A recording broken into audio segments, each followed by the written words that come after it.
birthday. Time for our weekly trip to the new zoo. And Neil Anderson joins us live from Swamico this morning. Hi, Neil. Happy good morning. birthday to you. I heard you had a big birthday recently. Oh, I did. I'm older than all the animals out here. Maybe combined, I don't know. Well, happy birthday, Neil. Oh, well, thank you very much. I sure appreciate it. And, yep, 50 years old. That's hard to believe.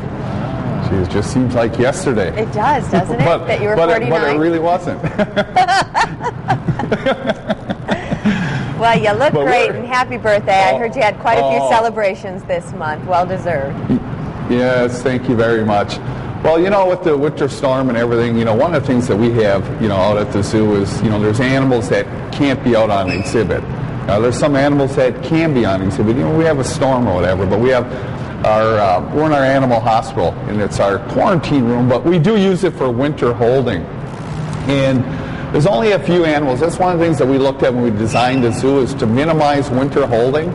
So eventually a lot of the animals you see in here will eventually go into a new rainforest exhibit we're hoping to put in, you know, maybe in the next 5 years.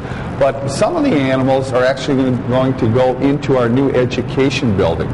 And we're looking at it breaking ground in April on the new ed building, and it'll also have an area inside for education program animals. And one of the program animals you see behind me, this is Buttercup.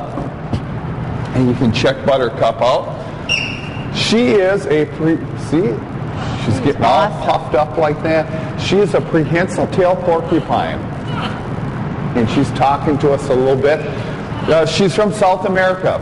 A little bit different than our porcupines, you know, but she is a porcupine that spends a lot of time up in the rainforest. And they're nocturnal.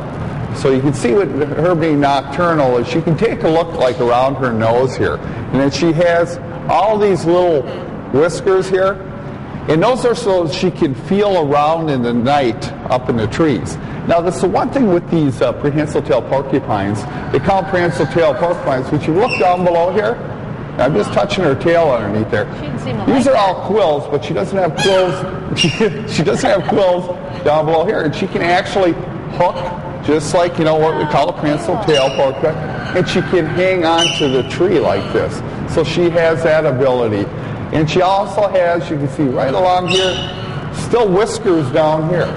And these are sensory hairs. So if you're moving around in the rainforest at night, you know, and for her, she's looking for fruit and flowers and things like that to eat, that she's able to find those. But they cannot jump from tree to tree or limb to limb.